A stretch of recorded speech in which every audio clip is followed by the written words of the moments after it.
Welcome to StoryVerse, where stories speak and you learn English naturally. Chapter 1. The Voice in the Bottle. The evening had fallen like a heavy curtain over London, and the streets below Baker Street were slick with the first drizzle of winter. Inside our sitting room, the flicker of the fireplace cast shadows that danced across the walls, lending an air of anticipation to the quiet chaos of the day. It was in that stillness that Holmes, ever restless, finally stirred from his armchair, scattering a pile of letters and notes with a sudden, deliberate movement. "Watson," he said, his voice carrying the peculiar mixture of urgency and calm that always preceded one of his discoveries. "We have a visitor of sorts, though he prefers to speak in ink rather than words." I glanced at him, puzzled, and noticed the letters he held carefully in his hands. The handwriting was flamboyant, almost theatrical, with exaggerated loops and sharp, deliberate slants. Each envelope seemed to possess a personality of its own, whispering secrets of mischief and menace. "These arrived this morning?" I asked, leaning closer to examine them. Holmes nodded, eyes narrowing as he ran his long, dexterous fingers over the edges of the paper. "Indeed, Watson, and each one is more than a mere note. It is a calculated signal, a ripple sent through the still waters of London's political surface. Observe the tone. It is deliberate, theatrical, yet pointed. Someone wishes to shake the very foundations of trust upon which our government rests." I hesitated, uneasy. "Letters forecasting scandals, Holmes?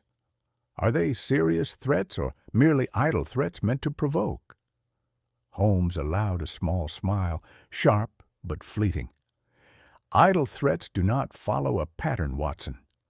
Idle threats do not target ministers, question policies, and insinuate fractures within alliances. No, these are the tools of a mind accustomed to strategy, one who views the press as pawns on a chessboard and public opinion as the game itself." I leaned back, absorbing his words. The city outside was muffled by the drizzle, the gas lamps faintly glimmering through the fog. The letters seemed harmless, small slips of paper carrying ink, but the way Holmes spoke, one could feel the weight of potential disaster. "Who do you suspect?" I asked, my voice low. Holmes' eyes, sharp as ever, met mine with a glint of certainty. "Petravic, Watson. He is not merely a name, he is the hand behind the stage orchestrating every movement. Micro-Oft, of course, suspects his involvement, though he has not said so outright. But there is an elegance to his interference, a chess player revealing his strategy one careful move at a time." I nodded, trying to imagine the subtlety and precision required to manipulate letters in such a way, to influence ministers and editors without ever stepping into the light. Holmes continued, spreading the letters across the table with a meticulous hand, as if arranging pieces on a board of international intrigue. "Each one forecasts a scandal, yet none are accidental," he said, tapping the edge of a particularly ornate letter. "See here, ministers disgraced, policies questioned, alliances fractured, and now a final message, warning that trust will be broken before the treaty is signed. There is an intent, Watson, an architect behind the seeming chaos." The room was silent save for the crackle of the fire and the faint patter of rain against the window. I felt a chill, though the hearth was warm. The implications of Holmes' words settled over me like a fog more dense than any outside. "What do we do?" I asked finally, unable to restrain my curiosity. Holmes's fingers paused on the letters. "We watch, we listen, and we prepare. The first step is understanding the rhythm of our adversary. He communicates through letters, yet remains unseen. He is a voice in the bottle, cast into the public consciousness, meant to unsettle, to provoke, to manipulate. I could see the tension in his eyes, the thrill of anticipation. Holmes was alive in the way only he could be when a puzzle, intricate and dangerous, unfolded before him. "And this Petrovich," I ventured, "he is the composer of this symphony of chaos?" Holmes leaned back, steepling his fingers beneath his chin. "Not alone, Watson. Every move we observe, every letter we examine, reveals the extent of his influence. Mycroft believes he is involved, yes, but he would not say it outright. Yet the fingerprints of Petrovich are clear to the trained eye." I shivered slightly, imagining the ramifications. A single forged letter, a single well-timed insinuation, and entire negotiations could crumble. Governments could falter, alliances could fracture, all before a word was ever spoken aloud. And yet the letters themselves were but quiet instruments, subtle, almost elegant in their menace. Holmes rose suddenly, pacing the room with his long, purposeful strides. "We must attend the ambassador's reception at Belgrave House tomorrow evening. There, amidst the polite smiles and the gentle clinking of glasses, we shall observe our suspect in his natural environment. If my instincts are correct, Watson, the next move in his game will be made clear." I followed him with my eyes, noting the intensity in his gaze. There was no bravado in Holmes, only a calculated excitement, the anticipation of unraveling a mystery whose consequences could touch the highest levels of power. "The letters are merely the beginning," he continued, returning to the table. "Each message is designed to unsettle, to provoke doubt, to create fractures where none existed before. The question is not whether they will succeed, but who is pulling the strings and how far their reach extends." I felt the weight of responsibility pressing on my shoulders. London slept, oblivious to the quiet storm that brewed within its corridors of power. Yet in the small room at Baker Street, a plan was already forming, delicate and precise as the finest clockwork.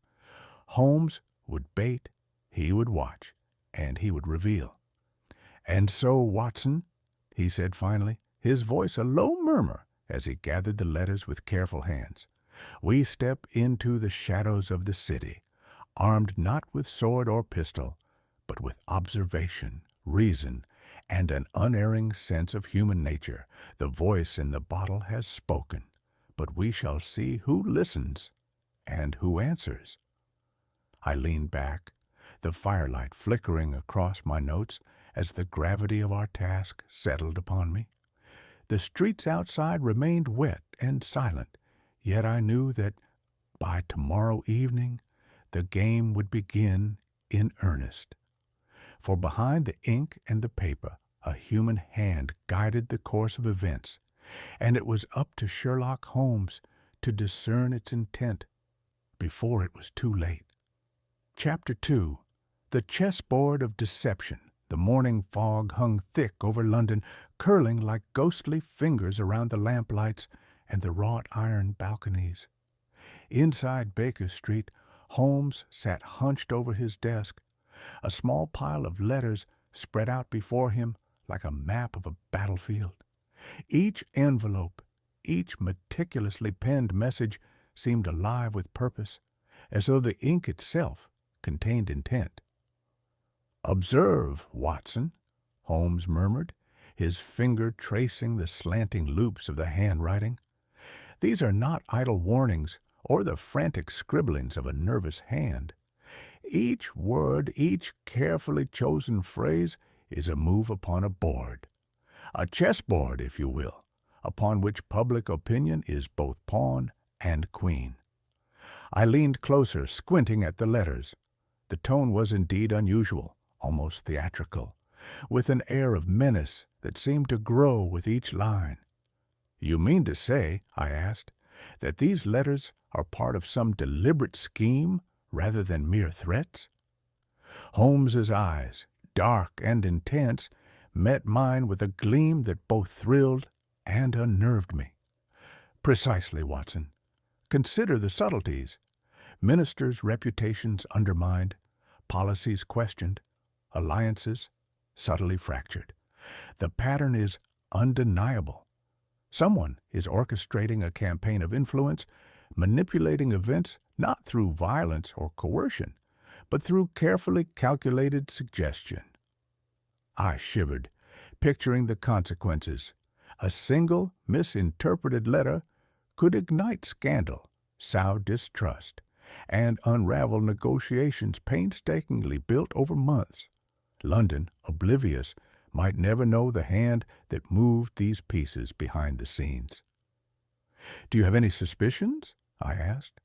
Holmes allowed a faint smile, thin and sharp. "Petrovic, Watson. The precision, the knowledge of bureaucratic habits, and the timing, these betray the mind of someone accustomed to the corridors of power. He does not strike at random, he plays a game, and every move is intended to provoke exactly the reaction he anticipates." I frowned, trying to picture this elusive figure. "And yet, he remains invisible?" "Not entirely," Holmes replied, tapping the edge of a letter. "He is like a phantom in a theater, directing the scene from behind the curtain. Mycroft suspects his involvement, though he would not confirm it outright. But the signs are clear to one who watches closely. Petrovic seeks to manipulate not merely events, but perception itself." Holmes rose abruptly and began pacing, long strides that carried him from the fireplace to the window and back again. "Consider, Watson, a letter forecasting scandal, strategically delivered, can erode trust before any action is taken. It is a form of psychological warfare, subtle, effective, and merciless." I followed him with unease. "And all this? With mere letters?" "Yes," he said almost gleefully. "No firearms, no duels, no visible acts of violence. Just ink, paper, and the delicate architecture of human gullibility. Our adversary is a master of influence, a puppeteer whose strings extend into every office, every newsroom, every reception hall where diplomacy is conducted." I could not help but feel the weight of the task before us. "Then what is your plan?" Holmes stopped mid-stride, eyes alight with that familiar spark of cunning. "We observe. The ambassador's reception at Belgrave House provides the perfect stage. If Petrovic is merely a guest, we shall see it. But if he is the true orchestrator, manipulating events from the shadows, then the night will reveal him." I nodded, trying to steady my racing thoughts. The city outside was muted, yet London's heartbeat seemed to thrum within the walls of Baker Street itself. A single move, a single glance, could betray the intentions of a mind so cunning as Petrovic's. Holmes returned to the desk, arranging the letters into neat piles as if preparing for battle. "Observe the consistency in style, Watson. Note the emphasis on scandal, the subtle nudges towards distrust. The sender is not merely warning, he is provoking, shaping the narrative in a way that bends public perception without anyone realizing it." I glanced at the letters again, now seeing them not as paper and ink, but as instruments of influence, each phrase a deliberate strategy, each sentence a trap set with precision. Holmes leaned back, steepling his fingers beneath his chin. We must anticipate his moves, predict his intentions, and act accordingly. He will reveal himself through his choices, through the way he engages with others, and above all, through his understanding of human behavior. And if we fail? I asked quietly. Holmes shook his head, a shadow crossing his features. Failure is always possible, Watson, but knowledge is our shield, and observation our weapon. The moment we comprehend the pattern, we seize control of the game. He paused, lifting a particularly ornate envelope. See this? It is addressed to a junior editor at the London Gazette. A simple enough action, yet the implications are profound. The letter will travel through careful hands, unnoticed, until it reaches its intended effect, sowing doubt, provoking action, and, most importantly, guiding the unsuspecting toward the conclusion our adversary desires. I could not help but marvel at the meticulous thought behind such simple instruments. And Petrovic orchestrates all this himself? Holmes inclined his head. He may have assistants, pawns to move the pieces, but the mind behind the design is his. Observe the timing, the placement, the choice of recipients. Only one capable of understanding both bureaucracy and human nature could craft such a network of influence. He gathered the letters, slipping them into a neat bundle, his eyes gleaming with anticipation. Tomorrow, Watson, we shall attend Belgrave House. Among the chandeliers, the polite smiles, and the murmurs of diplomats, we will see the next move in this elaborate game. The question is not whether he will act, but how cunningly and how dangerously he will do so. I felt a mixture of excitement and apprehension. The streets of London, damp and fog-laden, seemed to echo the tension that now filled Baker Street. Holmes, ever vigilant, had already begun to see the outlines of the strategy, the paths through which Petrovic sought to manipulate the city. "Remember this, Watson," he said finally, turning to me with that quiet intensity I had come to recognize. "In the world of diplomacy and deception, every action, every word, every glance is a potential move, and the most dangerous adversaries are not those who strike with force, but those who strike with perception itself. Petrovic is such a mind, and we, my friend, must match him move for move, letter for letter, until the truth emerges." As the night deepened and the fog pressed close against the windows, I felt the weight of our task settle upon me. Yet there was a thrill in knowing that the game had begun, that the pieces were in motion, and that the shadows of London would soon reveal the hand that guided the chaos. Holmes, for all his brilliance, relied upon nothing but observation, deduction, and the certainty that human nature, in its folly and pride, would always provide the clues necessary to uncover the truth. And so, with letters stacked, thought sharpened, and the anticipation of the ambassador's reception ahead, we prepared ourselves. For in the delicate and dangerous game of perception and power, one false move could topple the city, or reveal the master behind the mask. Chapter 3. The Decoy Letter. The morning sun had barely pierced the dense London fog when Holmes appeared at Baker Street, unusually brisk and animated. He clutched a sheath of paper in one hand and a bottle of ink in the other, his eyes alight with purpose. The quiet of our sitting room seemed almost to acknowledge the urgency radiating from him. "Watson," he said, pacing with quick, deliberate steps, "our adversary has controlled the flow of information with masterful skill, but today we shift the balance. Today, we offer him a temptation and in doing so, expose the hand behind the chaos. I raised an eyebrow, intrigued. A temptation? You mean to bait him? Precisely, Holmes replied, his fingers already poised over the paper. A false letter, Watson, written in the same theatrical hand, on the same imported Brazilian paper indistinguishable from the originals. But unlike those, this letter will contain nothing of value, no venomous accusations, no scandalous revelation. It is harmless, a decoy designed solely to tempt the meddler into action. I watched as he began composing, his pen gliding across the page with a precision born of obsession.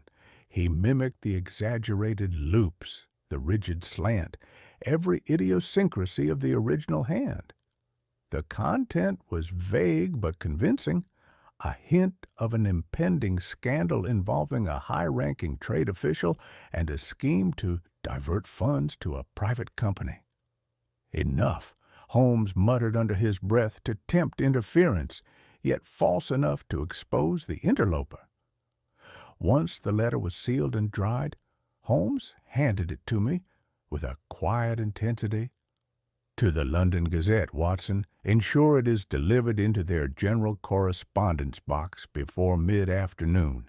Then we shall take our positions at dusk. The day dragged on, London's usual hum of commerce muted beneath the weight of expectation. I could not help but wonder at the audacity of Holmes' plan. To expose a saboteur, one must provide the opportunity for the culprit to act. And yet, the risk of miscalculation, of unforeseen consequences, hovered like a storm cloud over our heads. As evening fell, we took our positions in a narrow corridor overlooking the Gazette's main editorial room.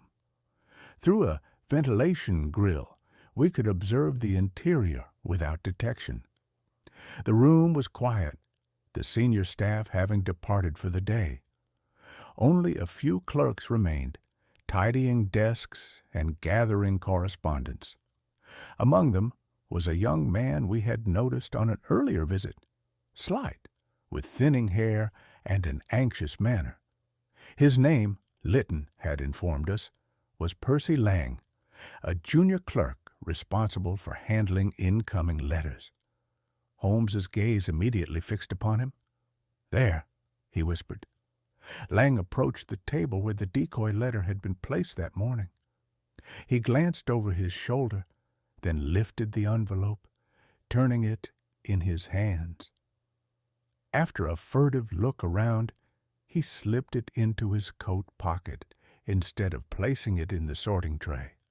Holmes's mouth curved into a thin smile. "Patience, Watson. Observe how he acts on his instructions. This is the moment where the chessboard reveals the player." We watched as Lang lingered, pretending to busy himself with meaningless tasks. Time stretched thin, each second laden with anticipation, until finally he descended the stairs toward the side exit. Holmes moved swiftly. We emerged into the alley behind the building just as Lang exited into the evening fog. Holmes stepped into his path. "Good evening, Mr. Lang," he said calmly. The young man froze, face draining of color. I beg your pardon," Lang stammered. Holmes's gaze remained steady. "You have something in your coat pocket that does not belong to you." Lang looked between us, panic evident. He made a sudden turn as if to flee. Holmes caught him by the arm with a grip of iron. "I would not recommend that," he said coolly.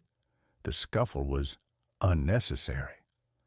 Trembling, Lang was quickly subdued and ushered back into the Gazette offices, where Mr. Lytton, summoned in advance, had prepared a private room for questioning. "I am not a thief," Lang said as soon as we were seated. "I did not mean any harm." "No harm," Holmes replied, placing the unopened envelope on the table. Yet you removed private correspondence and attempted to conceal it. Start with the truth, Mr. Lang. Who instructed you to interfere with these letters?" Lang's composure broke. "It was only for a few weeks," he blurted. "I was promised nothing would happen to anyone.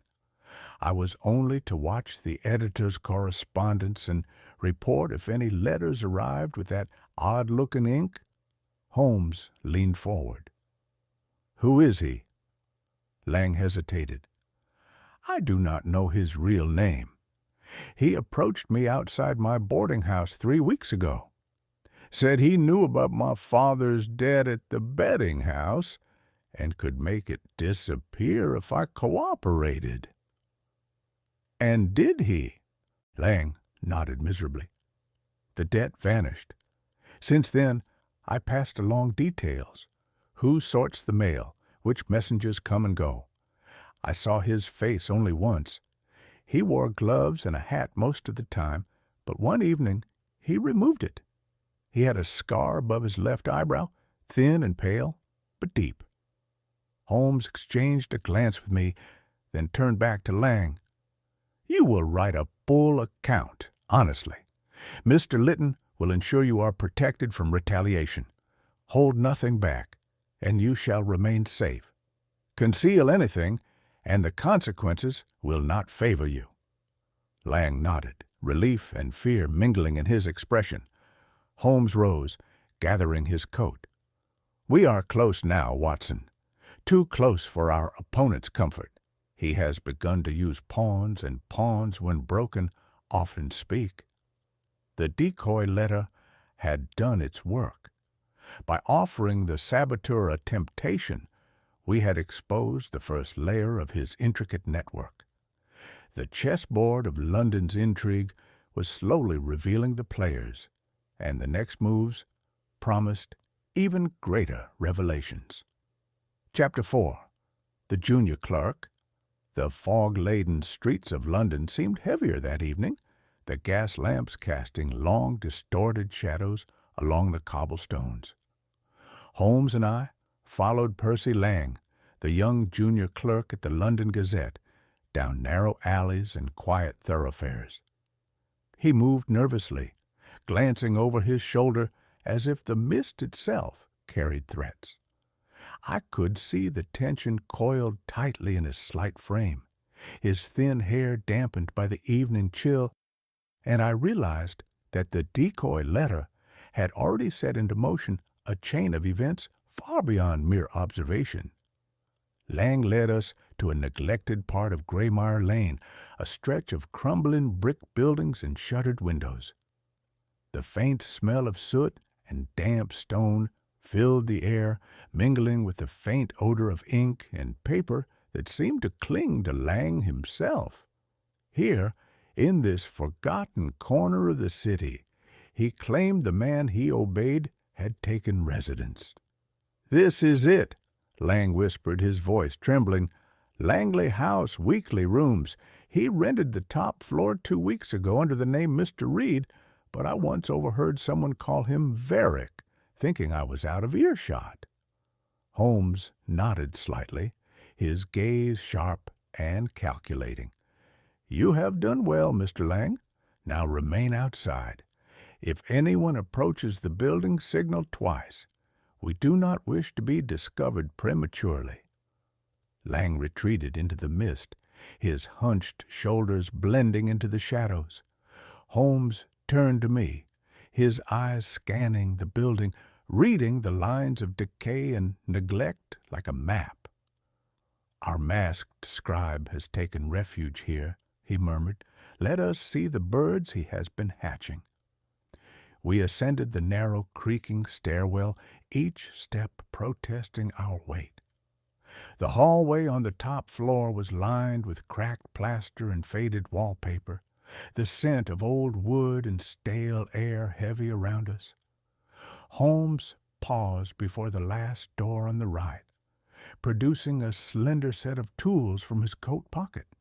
With practiced precision, he worked the lock, the mechanism yielding quietly to his touch. The latch clicked, and we slipped inside. The room was dim, illuminated only by a half-covered oil lamp on a small desk near the far wall. The air was close and oppressive, tinged with the acrid scent of ink, scorched metal, and something medicinal, bitter and metallic. The space was modest, but arranged with meticulous care. A small writing table was stacked with parchment cuttings, clippings from newspapers, and tiny bottles containing iridescent ink. A leather valise lay open on the bed, revealing foreign documents, wax-sealed envelopes, and official-looking papers bearing the crests of various ministries. Holmes moved silently through the room, his eyes scanning every detail with clinical precision. "Government memos," he muttered, holding up a page marked "Confidential." "And here, Foreign Office dispatches from Vienna, never intended for public view. Stolen or purchased, Watson. These are the sources from which he constructs his letters." I picked up a folded sheet near the desk, examining it. "This bears the signature of Undersecretary Moffat. Forged or stolen?" "Both possibilities exist," Holmes replied grimly. He moved to a corner where a coat rack held a wide-brimmed hat and heavy overcoat. He withdrew a small folding mirror, angling it beneath the brim. "A faint powder," he observed, "likely to neutralize exposure from the ink's toxins. Our man is no fool." Suddenly, a sound from the stairwell made Holmes freeze. The squeal of hinges followed by slow, deliberate steps ascending toward our floor. Instinctively, he extinguished the lamp, and we pressed ourselves into the darkness, the shadows swallowing us. The door creaked open, and a tall, thin figure entered, his face partially obscured in shadow.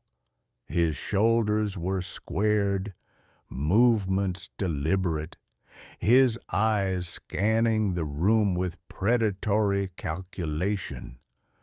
Holmes's voice, low and steady, cut the silence. "Good evening, Mr. Verk. Or should I call you by your given name, Radoslav Verk, former attaché to the Balkan legation and currently a fugitive in 2 countries. Verk's expression flickered with only the briefest surprise before settling into a cold, measured smile. "So, the younger Holmes comes sniffing after shadows. I had expected Micro-oft." Holmes remained calm. "Micro-oft prefers diplomacy. I favor resolution." His gaze swept over the letters, the bottles, and the documents with unshakable certainty. Stolen documents, bribed officials, chemical agents disguised as ink. You sought to destabilize the treaty through the press. Clever, but it ends here. Verrick's eyes narrowed. "You cannot stop the truth, Mr. Holmes. The scandals were real. I merely revealed what your own government tried to bury." Holmes's voice remained even. "But you timed these revelations with surgical precision, not for truth's sake, but to destroy negotiations. That makes you not a journalist, but a saboteur." In a swift motion, Holmes noted Verrick's hand inching toward the coat on the rack. "Do not reach for it," he warned, his tone cool and unyielding. Reluctantly, Verrick stepped back. Holmes gathered the letters, bottles, and documents into his satchel, securing the evidence. "You will not get far," Verrick said quietly. "There are others like me already in position." "Perhaps," Holmes replied, "but tonight they are 1 man fewer." Within the hour, Verrick was escorted into the custody of military intelligence arranged by Micro-oft himself. Holmes's prediction had proven accurate. The case extended beyond Baker Street into the corridors of international power. Later, as we walked back through the fog-enshrouded streets, Holmes remained silent, contemplative. At last he murmured, "Truth is rarely pure, Watson, and never simple, but the manipulation of truth, that is the greater crime." Percy Lang's confession had opened a window into the larger network, revealing how coercion, fear, and subtle threats could bend a young clerk into a pawn of a far more dangerous game. With one careful letter, one baited temptation, the true complexity of the conspiracy had begun to emerge, and Holmes, as ever, had seen the pattern hidden in the shadows long before the ordinary eye could perceive it. Chapter 5. The Masked Scribe. The fog clung stubbornly to the streets of London as Holmes, Watson, and Percy Lang made their way toward Langley House, the unassuming building where Radoslav Verk, the enigmatic saboteur, had established his hidden lair. Every step we took along the creaking cobblestones seemed muffled. The distant clatter of carriage wheels and the faint murmur of late-night pedestrians, swallowed by the thick mist. Lang's nervous glances over his shoulder betrayed his fear. He knew the man we sought was not merely clever, but dangerous. "This is it," Lang whispered, halting before the peeling green door of the boarding house. 2 weeks ago he rented the top floor under the name Mr. Reed. I overheard someone call him Varick once, thinking I was not listening. Holmes gave a measured nod, his eyes sweeping the dilapidated facade with the precision of a hunter. "Remain outside, Mr. Lang. Signal twice if anyone approaches. We must not be seen before we are ready." Lang melted back into the shadows, leaving us alone with the building and its secrets. Holmes's expression was unreadable, his sharp eyes already dissecting the architecture of deceit we were about to enter. The stairwell groaned under our weight as we ascended, each step a warning, each creak a herald of what awaited above. The upper floor hallway was narrow, lined with faded wallpaper and patches of cracked plaster. A faint chemical scent lingered in the air, and Holmes inhaled it carefully, his expression darkening ever so slightly. At the final door on the right, Holmes produced a slender set of tools, working with meticulous skill. The lock yielded with a quiet click, and we slipped inside. The room was dimly lit, illuminated by a half-covered oil lamp on a small cluttered desk. The air was heavy and close, tinged with the acrid smell of ink, metallic powders, and a faint medicinal bitterness that prickled the senses. Every object, every piece of furniture spoke of purpose and order, though the space was chaotic to the untrained eye. Parchments and newspaper clippings were stacked neatly across the writing table, interspersed with tiny bottles of ink, each containing a slightly different iridescent hue. The leather valise on the bed revealed foreign documents, wax-sealed envelopes, and papers bearing the official crests of various ministries. Holmes's eyes gleamed with recognition as he surveyed the spoils of a mastermind at work. "Observe, Watson," he murmured. "Government memos, foreign dispatches, these were never intended for public eyes. Stolen or purchased, these documents formed the skeleton of his letters. Each forged line, each stolen signature is a calculated stroke in the game he plays." I moved closer to the desk, picking up a sheet of paper bearing the signature of Undersecretary Moffat. "Holmes, these are authentic signatures," I said, a chill running down my spine. "He's blending real and fake so precisely. How does one detect the difference?" Holmes's gaze remained fixed, analytical. "Method, Watson. Observation and anticipation. He uses truth as a framework and fabrications as flesh, crafting a reality tailored to manipulate perception." He moved to a corner where a wide-brimmed hat and dark overcoat hung on a coat rack. Pulling out a small folding mirror, Holmes examined the lapel, his trained eyes catching a faint powder residue. A chemical compound, likely designed to neutralize exposure to the ink's toxins. Our adversary is no fool. He has considered every precaution against discovery or harm. Suddenly, a sound from below. The squeal of the front door hinges and deliberate slow steps ascending the staircase froze us. Holmes extinguished the lamp and motioned for silence. Shadows enveloped us as we pressed against the doorway, hearts pounding in anticipation. The door creaked open, and a tall, thin figure entered, his face partially hidden by shadow. He moved with precision, closing the door behind him and crossing to the desk, unaware of our presence.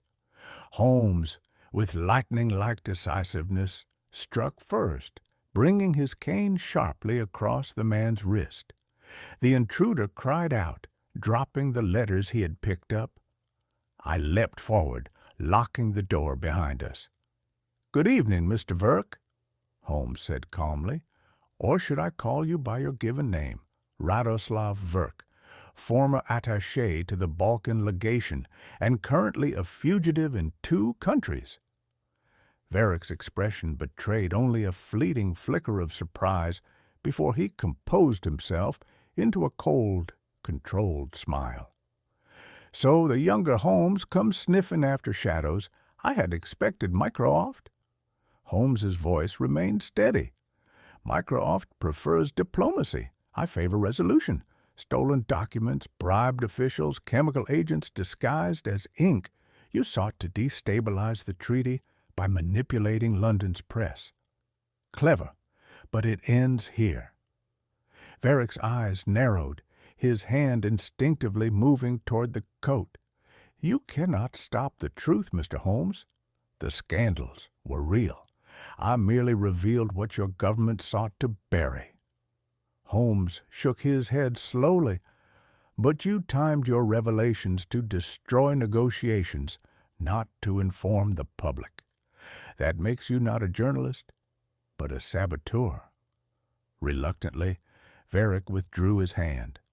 Holmes quickly gathered the documents, the letters, and the bottles of ink into his satchel, sealing the evidence of Verrick's meticulous, dangerous work. "You will not get far," Verrick warned quietly. "There are others like me already in place." "Perhaps," Holmes replied, "but tonight they are 1 man fewer." In that single calculated night, we had uncovered not just a hoax, but a carefully orchestrated network of manipulation, where letters and ink served as weapons, and public perception was the battlefield. Holmes had once again revealed the fragile line between truth and deceit, demonstrating the cunning of a mind that turned paper into power and deception into danger. As we descended the creaking stairs, the fog wrapped around us once more. The streets of London seemed peaceful, yet beneath the mist a storm of secrets had been quelled, thanks to the unerring observation and unparalleled intellect of Sherlock Holmes. Chapter 6. The Confrontation. The evening air was thick with mist as Holmes, Watson, and the cautiously compliant Percy Lang ascended the narrow stairs to Radoslav Verk's apartment once more. The dim gas lamps outside cast long shadows, and the creaking of the wooden stairwell beneath our feet seemed to echo with anticipation, each groan a portent of the confrontation that awaited. Holmes moved ahead, his coat collar turned up against the chill, eyes sharp and calculating, every sense alert for the slightest anomaly. Lang hesitated at the doorway, a pale figure swallowed by uncertainty. "This is it," he whispered. "He's inside. I do not know what to expect." Holmes offered a brief nod. "Remain outside, Mr. Lang. Observe, but do not interfere. Any signal from you will be noted. Everything depends on precision. The door to Verk's flat was slightly ajar. Holmes signaled me to follow closely, and with a practiced hand, he pushed it open. The familiar room greeted us. The small desk cluttered with papers, bottles of iridescent ink, and stolen correspondence. The faint chemical tang of reagents lingering in the stale air. Yet tonight, the atmosphere was tense, charged with the knowledge that the architect of deception awaited our arrival. Verk was there, standing near the desk, his posture composed, but his eyes betraying a flicker of unease. "Ah," he said in flawless English, a faint smirk playing upon his lips. "The famous Sherlock Holmes, at last paying me a visit. And you, Watson, ever the faithful companion." Holmes did not return the pleasantries. His gaze was a surgical instrument, dissecting the room, the objects, and the man himself. "Radoslav Verk," he began, his voice low, precise. "Your actions are clear. You have manufactured scandal, poisoned perception, and sought to destabilize diplomatic negotiations. The letters you have sent are not mere warnings, but weapons." Verk's expression hardened slightly, though he maintained his calm. "Weapons? No, Mr. Holmes. I reveal what is already there. I merely shine a light on truths your government prefers hidden. Ministers, officials, the corruption, the secrets, they exist. I do not create them. I merely expose them." Holmes's eyes narrowed, piercing the veil of rhetoric. Exposure timed with precision to inflict maximum damage is not the pursuit of truth. It is the orchestration of chaos. You manipulate perception to undermine authority. That is not revelation, that is sabotage. Verk's lips curved into a thin, almost imperceptible smile. And yet, the letters are accurate. Each scandal is grounded in reality. "Accuracy alone does not absolve intent," Holmes countered. "A surgeon cuts with precision, but if he intends to maim, his skill is not justification. Your letters were timed, designed, and executed to fracture trust, to create disorder where there should have been deliberation. That is your crime." Verk's hand moved subtly toward the coat and the rack. Holmes caught the motion instantly. "Do not reach for that," he said evenly, the calm authority in his voice leaving no room for misinterpretation. "One false move, and you will find the consequences most unpleasant." Verk froze, and for a moment the tension in the room was palpable. He assessed Holmes, his mind calculating, seeking a flaw, an opening. But Holmes's stance was unwavering, the tip of his cane resting lightly against the floor, a silent promise of rapid intervention. Watson, by Holmes's side, remained poised. Our combined presence, silent but formidable, ensured that any attempt at aggression would be met with immediate restraint. Verk, realizing the futility of his gesture, withdrew his hand slowly, though his eyes remained sharp, a spark of defiance still visible. Holmes stepped closer, his gaze never leaving Verk's face. "The letters, the toxins, the stolen documents, all instruments to destabilize negotiation and perception alike. You wield words with the force of a blade, Radoslav Verk. Understand this. Though no blood has been spilled, the potential for destruction is immense. Entire governments can falter with a single forged document, and you have proven adept at this dark art." Verk's lips parted, as if to reply, but Holmes held up a hand. "Do not attempt to justify further. Your explanations are irrelevant. The law, reason, and order are not concerned with your philosophy. They respond to action and consequence." Holmes moved with swift precision, his hands deftly securing Verk's arms as he attempted another subtle maneuver toward the coat. "Resistance is unnecessary," Holmes said coldly. "You are contained." Verk struggled briefly, but the combined effort of Holmes's skill and Watson's strength left him restrained.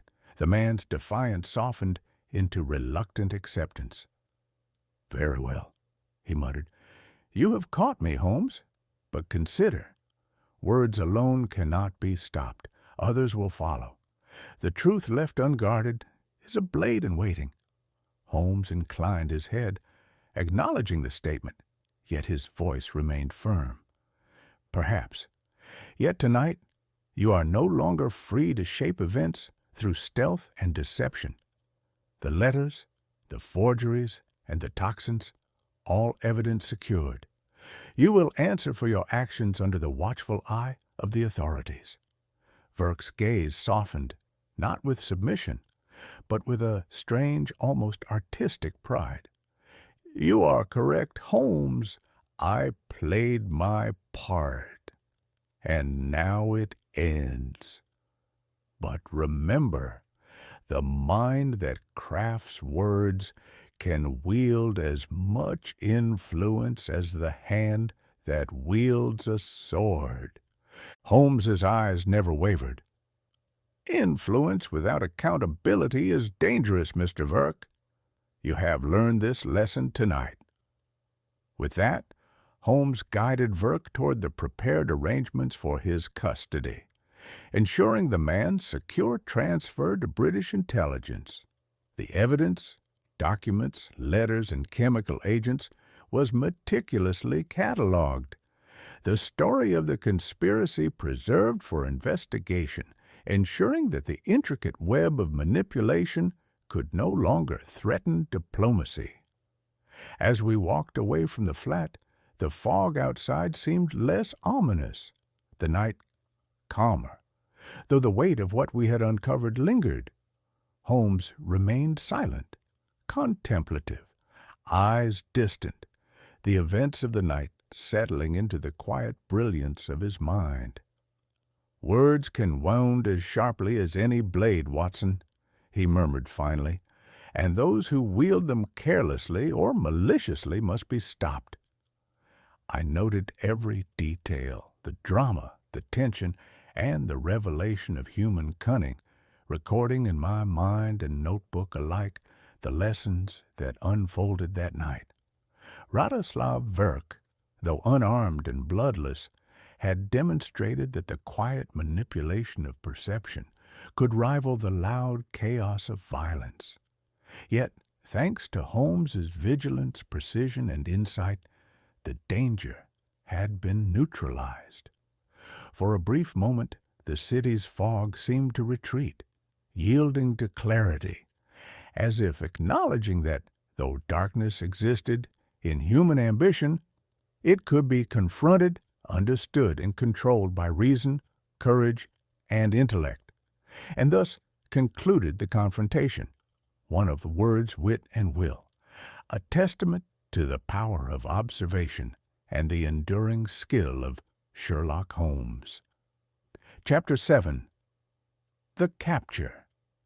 The morning mist clung stubbornly to the streets of London, curling around gas lamps and damp cobblestones like restless spirits.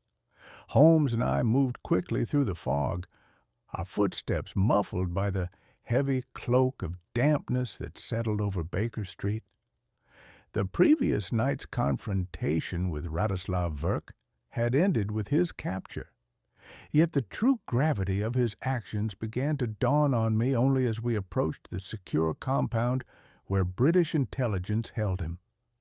Holmes remained unusually quiet, his mind clearly occupied with the aftermath of the case.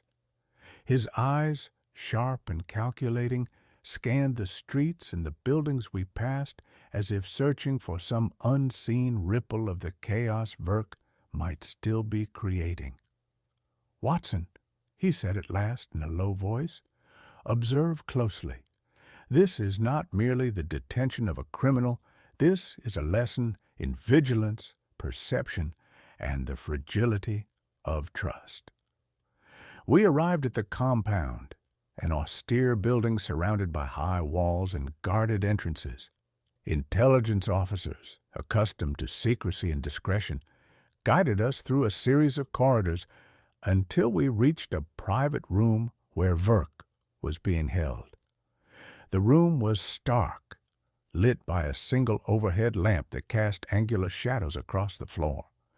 Work sat at a simple table, his posture calm, almost regal in its composure, though the faintest trace of unease flickered across his sharp features. "Mr. Work," Holmes began, his voice measured and unwavering, "you are now under the authority of British intelligence. Your letters, your forgeries, and your actions have been thoroughly documented. You are in our custody for questioning and investigation." Work's gaze met Holmes's, directly unflinching. "Ah, Sherlock Holmes," he said smoothly. "So this is the end of the performance. The stage is empty, the audience gone. But tell me, do you truly believe that the truth can ever be controlled? That governments, diplomats, and their fragile alliances are impervious to exposure?" Holmes inclined his head slightly, acknowledging the point, yet his expression remained imperious, immune to intimidation. "Truth, Mr. Work, is resilient in itself, but perception is delicate, and you sought to exploit that fragility for your own designs. You timed your revelations, manipulated documents, and leveraged the smallest of truths into instruments of chaos. Though no blood was spilled, the potential for damage was immense. Entire governments could have faltered under the weight of your schemes." Work's lips curved into a faint smile, one of pride rather than malice. "Indeed," he admitted softly, "I never claimed to be a brute. My weapons are subtle: words, documents, perception. A well-placed letter can topple reputations, unravel treaties, and twist public trust as effectively as any armed assault. Did you not see, Holmes? Each letter, each forged document, a precise strike against the complacency of authority." Holmes's gaze sharpened. "And yet," he said, his voice steady, "it is precisely because words can wound so sharply that they must be wielded responsibly. You failed not in skill, but in judgment. The intelligence and vigilance of those around you, Lang, the Gazette staff, and myself, have ensured that your machinations end here, without irreversible harm." I noted the contrast between Work's pride and Holmes's unwavering authority. The man before us had orchestrated a complex conspiracy using only information, observation, and perception, yet he now found himself powerless. It was a reminder, painfully vivid, of the immense reach of intellect, both constructive and destructive.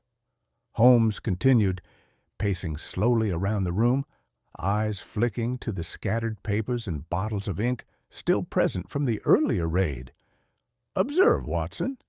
The power of words, when combined with cunning and opportunity, can become a weapon more formidable than any blade or firearm. Yet in the hands of reason, the same words can be traced, understood, and neutralized. That is the delicate balance of vigilance." Work, seated, regarded us thoughtfully. "And what of truth itself?" he asked, almost rhetorically. "I merely exposed what was already there: ministers deceived, policies flawed, alliances tenuous. Is it not the duty of the observer to reveal what is hidden?" Holmes approached the table, placing a hand firmly on a stack of forged letters. "Exposure for the sake of revelation is one thing. Manipulation under the guise of revelation is another entirely. Your timing, your method, your intention, all designed to harm and destabilize. The world might have accepted your letters as legitimate and reacted accordingly. But you are not a journalist seeking the truth. You are a saboteur exploiting perception. Verk's eyes reflected a mixture of frustration and respect. You understand Holmes better than most, yet even now I cannot help but see the artistry in my work, the letters, the timing, the poison, all meticulously planned. Holmes's expression softened fractionally, a faint acknowledgment of the intelligence behind Verk's actions. Artistry, perhaps, dangerous artistry, but one must remember the greater the potential for harm, the greater the responsibility. And you have ignored that responsibility. The interrogation continued with a meticulous unraveling of Verk's methods. Holmes asked about the stolen documents, the chemical inks, and the meticulous forgeries, each answer revealing a mind disciplined, calculating, yet singularly focused on manipulation. Lang's earlier information proved invaluable, linking every letter, every forged signature to Verk's larger scheme. Finally, Holmes summarized the outcome, speaking both to Verk and to me. You are detained not because you killed or injured, but because the potential of your actions was catastrophic. A letter, a document, a seemingly trivial act, when timed and executed with intent, can topple trust and threaten the very framework of governance. Intelligence and vigilance have intercepted your threat, preserving the integrity of public confidence. Verk nodded, the defiance in his eyes now tempered with acknowledgment. So it ends then? He asked quietly. For now, Holmes replied, his voice calm but resolute. But remember this, Watson. Vigilance is perpetual. Those who manipulate perception never truly vanish. They merely wait for the opportune moment. What we witnessed is a lesson, not an anomaly. The preservation of truth requires constant attention, observation, and reasoned action. As we left the compound, the morning sun began to break through the fog, illuminating the streets of London with a tentative warmth. Holmes walked in silence, thoughtful as always, the weight of the case evident in his measured steps.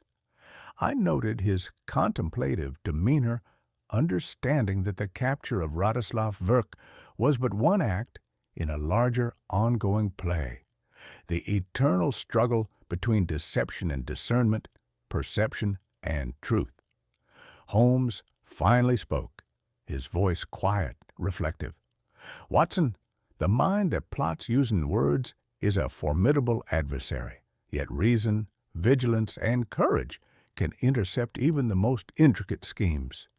Tonight, we have preserved not only lives, but trust, the very fabric upon which society relies. And with that, we return to Baker Street, the city awakening around us, a silent testament to the work accomplished. Though no violence had been necessary, the danger had been real and the lessons enduring. Radoslav Verk, once a master of manipulation, was now contained, his tools of deception rendered impotent. In the quiet of our sitting room, I reflected on the events, recording each observation, each nuance, knowing that the power of reason had once again triumphed over the subtle, pervasive threat of calculated deception. Chapter 8. The Final Letter. The city of London was still shrouded in early morning fog when Holmes burst into our Baker Street sitting room, his coat trailing behind him like a banner caught in a storm. His eyes, bright with urgency, reflected the weight of a revelation that could not wait. "Watson," he said sharply, "the game is far from over." I sat upright immediately, my mind racing. "Holmes, what is it? Is Verk not already detained?" Holmes held up a small crumpled telegram, his gloved fingers gripping it with tension. Detained, yes. But before his capture, Verk dispatched one final letter, one that I failed to anticipate. His voice was taut, layered with the gravity of the situation. The recipient? None other than the Right Honorable Edmund Willoughby, Secretary of State for Foreign Affairs. My heart sank. The Foreign Secretary? The implications were immediate and chilling. A letter containing forged evidence sent to one of the highest offices in the government could destabilize negotiations, destroy reputations, and ignite political chaos across Europe. Holmes, if he opens it, I began, only to be cut off. Holmes shook his head, his expression grave. We have less than an hour, Watson. The contents are not deadly, but the damage they can inflict is far greater than any physical weapon. Forged correspondence, manipulated documents, evidence of secret dealings with a foreign bank. A scandal of that magnitude could collapse the treaty and bring down half the cabinet.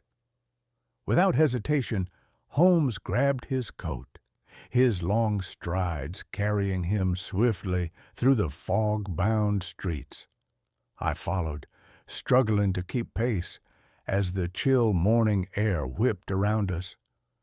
Our destination was Carlton House Terrace, where the Foreign Office maintained a private residence for Willoughby.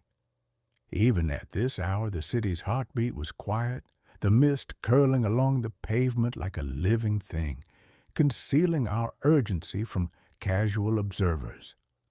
As we arrived, a footman stood outside the gate, adjusting his uniform with sleepy precision. Holmes strode forward, every movement exuding purpose. "Mr. Sherlock Holmes, here by order of military intelligence," he announced.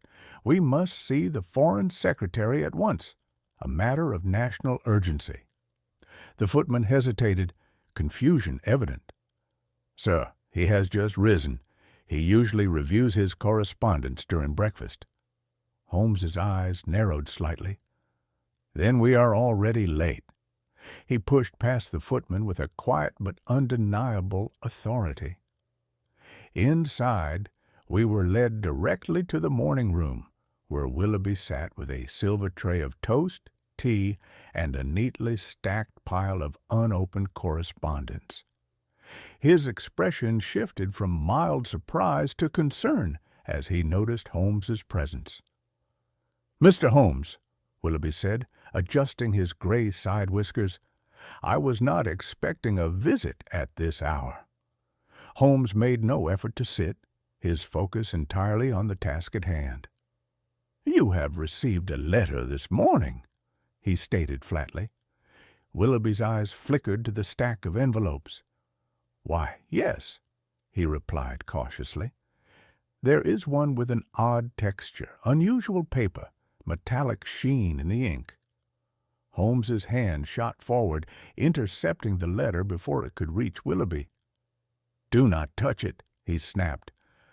The Foreign Secretary froze, his hand an inch from the envelope, a look of alarm spreading across his face. "Good Lord," Willoughby murmured, withdrawing his hand. "And the contents?" Holmes's voice was calm, precise, but carried the weight of authority. "Forged documents designed to implicate you in financial impropriety. The letter is detailed, convincing, but ultimately traceable. Its purpose is to destroy your credibility and unravel critical diplomatic negotiations." Willoughby paled, comprehension dawning in his eyes. Holmes continued, laying out the implications with clinical clarity. "The forged correspondence is part of a calculated series of disclosures designed to manipulate perception and erode trust in the government. The saboteur, Radoslav Verk, is in custody, and this letter is his final attempt to ignite chaos. By intercepting it, we preserve not only your position, but the integrity of the treaty under negotiation." Willoughby's voice trembled slightly as he processed the enormity of the situation. My office, the cabinet, they could have been thrown into turmoil," he said quietly. Holmes inclined his head. "Precisely. The power of words, Watson, when wielded with intent, rivals that of any weapon. This is the peril of manipulation, the danger of perception left unchecked, and yet vigilance, intelligence, and a timely action prevent disaster." With careful precision, Holmes directed Willoughby to use a pair of tongs to deposit the forged envelope into a porcelain basin used for ash, ensuring that no contamination from the chemical-laced ink could occur. Every movement was deliberate, every precaution considered. The room, once ordinary, now held the tangible tension of a narrowly avoided catastrophe. "Observe, Watson," Holmes said, his voice low as he glanced at the Foreign Secretary, "the consequences of deceit are not always immediate or violent, but they are no less devastating. A single forged document, delivered at the right or wrong moment, can topple trust, disrupt governments, and endanger nations." Willoughby, regaining some composure, turned to the butler at the door. "Send a man to General Whittington's office immediately.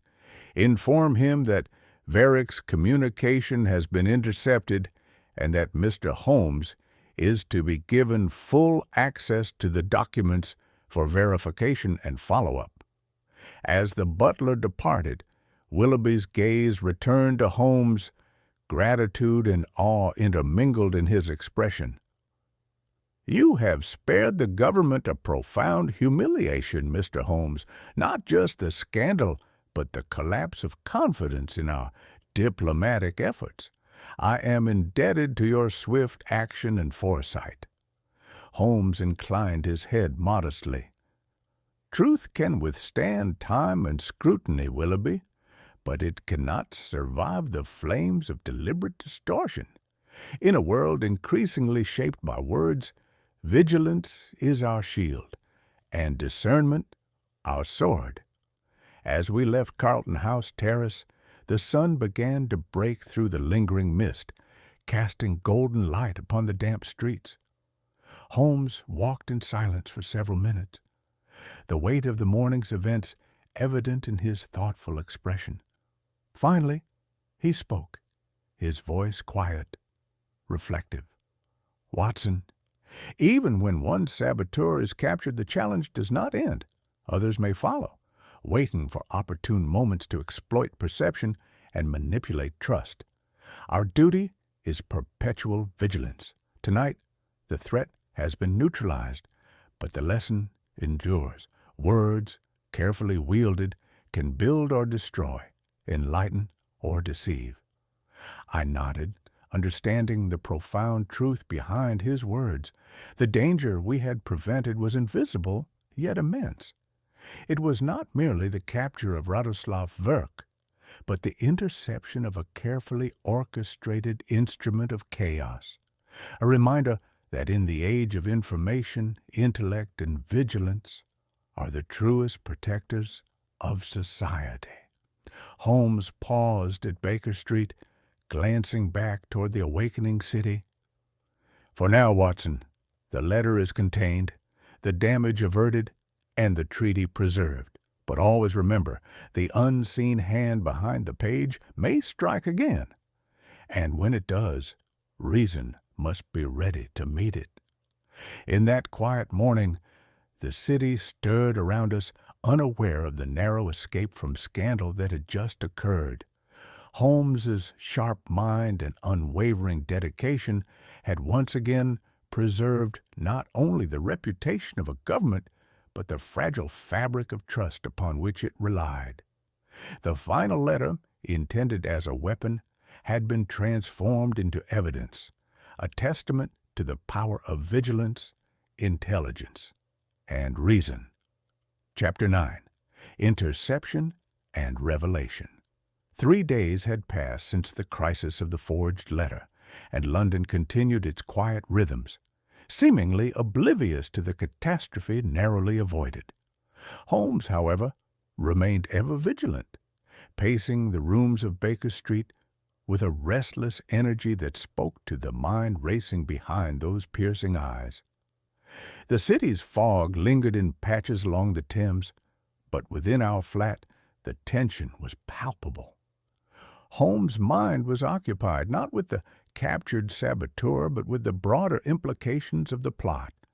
How easily perception could be twisted into chaos.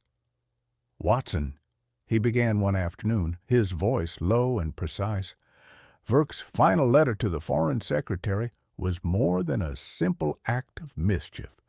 It was a demonstration of how words, carefully manipulated, can rival the force of any weapon."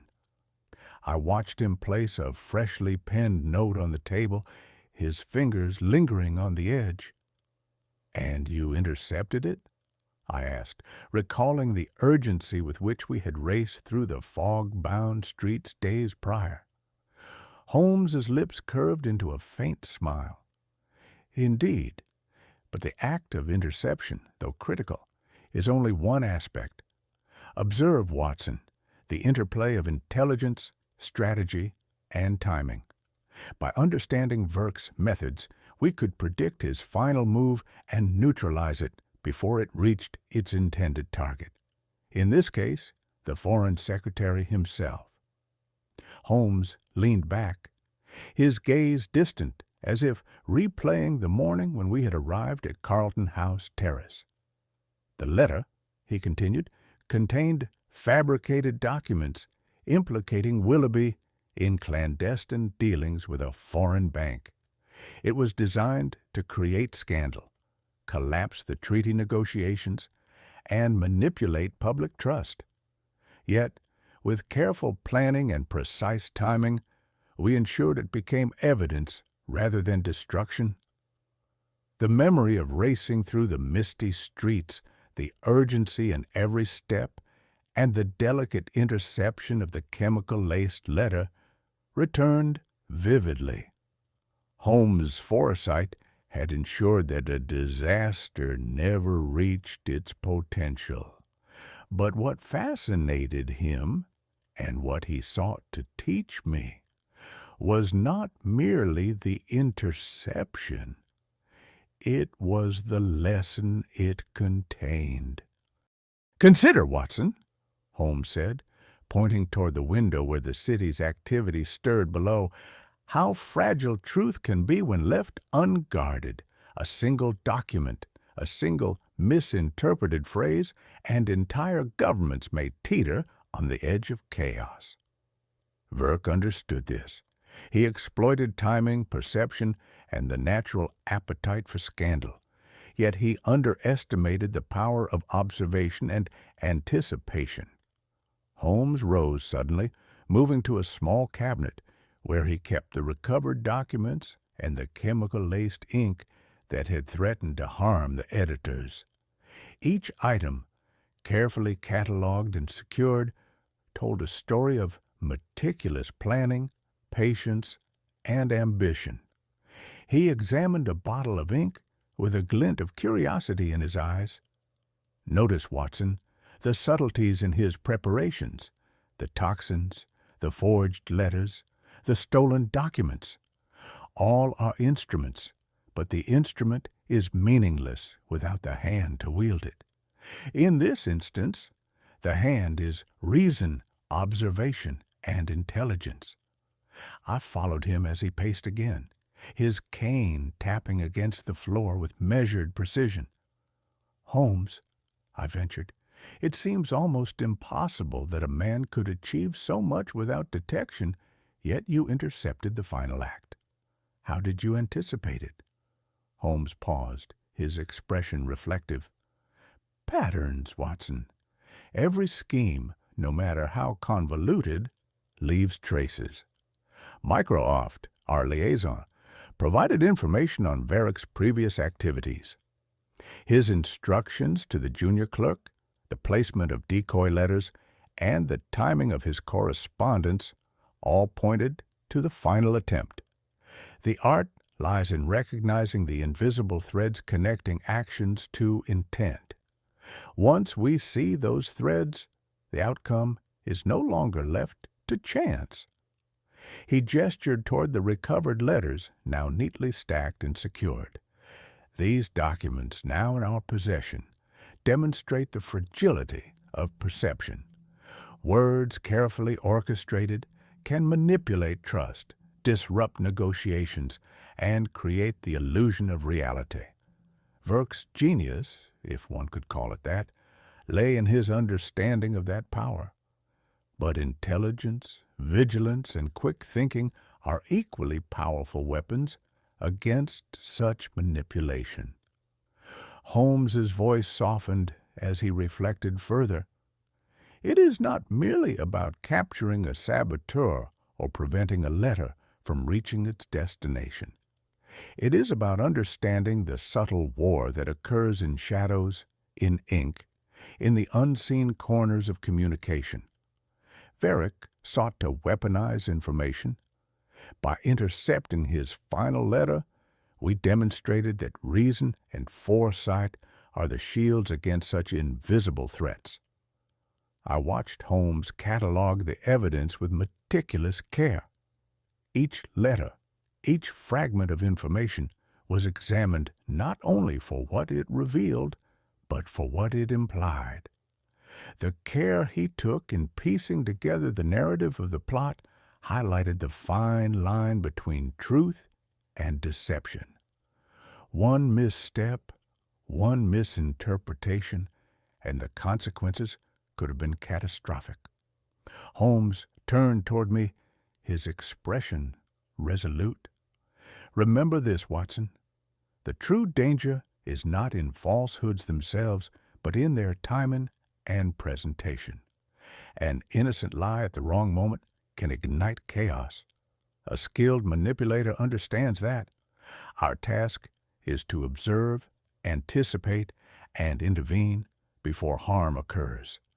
Intelligence is the unseen weapon that safeguards truth.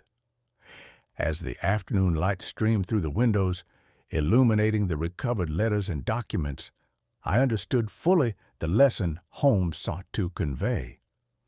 The power of words is immense, and the responsibility to protect truth immense still. Varick's plan, though ingenious, was ultimately foiled by foresight, vigilance, and decisive action. Holmes, quiet for a moment, finally spoke again. For every Varick captured, Watson, there may be another waiting in the shadows, crafting the next deception. But we must always be ready. Intelligence, observation, and reason. These are the tools that prevent words from becoming weapons. In that quiet room at Baker Street, the weight of what had been averted settled upon us. The Foreign Secretary remained safe, the treaty intact, and London's trust preserved. Yet the lesson endured. In a world driven by information, perception can be as dangerous as any blade, and the guardians of truth must always remain vigilant. And so, with Verk's plan finally exposed and his final letter intercepted, the delicate balance between truth and deception was restored, for now. Holmes's mind, however, remained restless, ever aware that in the intricate game of words and influence, the next challenge was only a step away. Chapter 10. Ink and Influence. 3 days had passed since the interception of Varick's final letter, yet the air in London remained heavy with the unspoken tension of what might have been. From the quiet rooms of Baker Street, Holmes and I watched the city go about its routine, blissfully unaware of how narrowly disaster had been averted.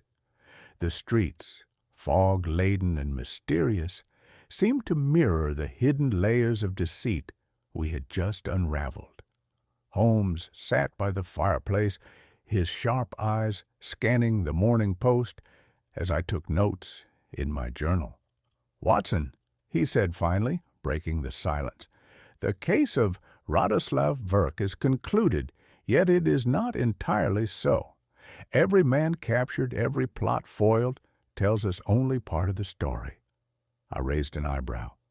"You mean there is more, Holmes?" "Indeed. You recall Petrovich, the man I suspected from the beginning?"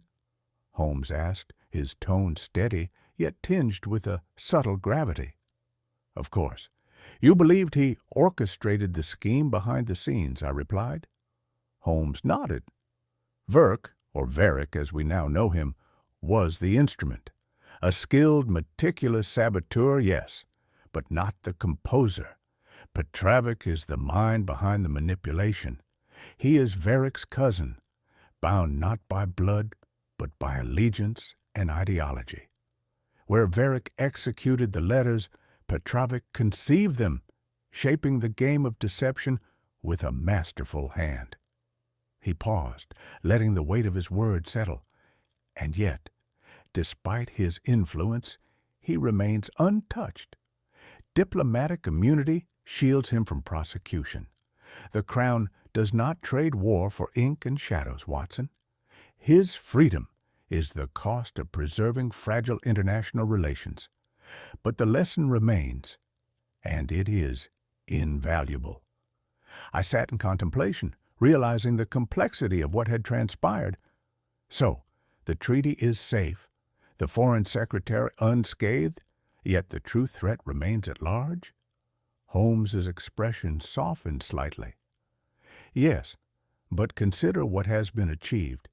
The immediate danger has been neutralized. Public trust has been preserved, not by brute force or overt power, but by observation, foresight, and decisive intervention. Reason, Watson, reason is the most potent tool in such circumstances. It outmatches physical strength and violence, for it anticipates the moves that no hand can predict." He rose and walked to the mantel, where the recovered letters and documents lay neatly stacked. His fingers hovered over them almost reverently. Verk's letters were designed to erode trust, manipulate perception, and destabilize government negotiations. They reveal a truth about human vulnerability. People will believe what they are told if it fits the narrative they expect. The power of suggestion, timing, and presentation. These are the tools of a saboteur, and yet they are also the points at which reason can intervene. Holmes turned toward me, his gaze intense. "Watson, consider this. The fragility of public trust is both astonishing and terrifying. In an instant, misinformation can transform belief into suspicion, suspicion into panic, and panic into political disaster. Our task, as observers and as agents of reason, is to intercept such threats before they manifest. The very survival of order, diplomacy, and fairness depends upon it." I noted the precision in his words. "And Petrovich? What of his continued freedom?" Holmes gave a thin, almost wistful smile. "He is beyond reach, bound by laws that protect status and position rather than virtue, but even as he walks free, the exposure of his instrument, Varick, has sent a message. His game, for now, is hindered. The treaty holds. The Foreign Secretary's reputation remains intact, and the public, oblivious to the danger, continues to trust. It is a small victory, Watson, but one won not with a sword, but with observation, intellect, and patience." He moved to the window, looking out over the misty London streets. "The danger of misinformation is not simply in falsehoods, but in timing and perception. A well-placed lie, just like a poisoned letter, can alter the course of nations. And yet, the human mind, disciplined by reason, can discern truth from deception. It is our duty to maintain that vigilance." Holmes turned back, producing a folded newspaper from the Morning Post. He held it aloft, the headline unreadable to the casual observer. Observe here, Watson. This article, though factual, could easily have been skewed to fit the narrative Petrovic desired. The lines are subtle, the tone suggestive. It is a reminder that influence is everywhere, and the unguarded eye can be misled with ease. Education, attention, and reason are our defenses against such manipulation. I watched as Holmes carefully laid out the recovered documents on the table. Letters, foreign dispatches, and traces of Varick's ink revealed the meticulous care of a craftsman whose tools were words rather than weapons. The true power lies not in force, Holmes said, almost meditatively, but in understanding how the unseen mechanisms of society operate. Manipulation of trust, the orchestration of panic, the crafting of perception, all are arts. And in these arts, reason must always remain the countermeasure. He paused, letting the lesson resonate. And so, the game concludes. Varick is detained, the letters recovered, and the treaty preserved. Petrovic remains, a shadow in the corridors of diplomacy, yet his influence is diminished, at least for now. The world did not fall, not because force was applied, but because vigilance, intelligence, and reason were employed. The sharpest weapon is the mind, and the sharpest shield is understanding. As the fire crackled and the morning fog slowly lifted from the streets below, I reflected on the lessons of the case, the danger of words, the fragility of perception, and the unseen power behind seemingly innocuous documents. All had been revealed in the quiet triumph of reason over chaos. Holmes's work had preserved not only lives and reputations, but the very trust that binds society. Holmes finally turned, his expression softened, yet resolute. Remember, Watson, it is not always the visible threat that imperils us. Often it is the invisible, the carefully orchestrated, the unseen hand. Yet, for every deception, for every poison ink, there exists the antidote: observation, foresight, and reason. That is the lesson of the poisoned letters and the enduring truth of our world. I nodded, pen poised to record the final lines of the case. Radoslav Virk had been captured. Petrovic remained free but constrained by circumstance, and the delicate balance of diplomacy had been preserved. No blood had been spilled, no blade struck, yet the danger had been real, subtle, and potent. Words, ink, and perception had been the instruments of nearly catastrophic power, and yet reason had triumphed. In that quiet room at Baker Street, with the first light of dawn illuminating the recovered evidence, Holmes's greatest triumph became clear, not merely in exposing a saboteur, but in demonstrating that, in a world shaped by information, perception, and influence, the sharpest tool remains the mind, guided by reason. And so concluded the saga of the poisoned letters, a tale in which governments nearly fell not by violence or bloodshed, but by the subtle and potent manipulation of truth. Sherlock Holmes had once again proven that vigilance, intellect, and reason are the most powerful forces against deception and chaos. A lesson that in the age of words and influence is as vital as any sword or bullet.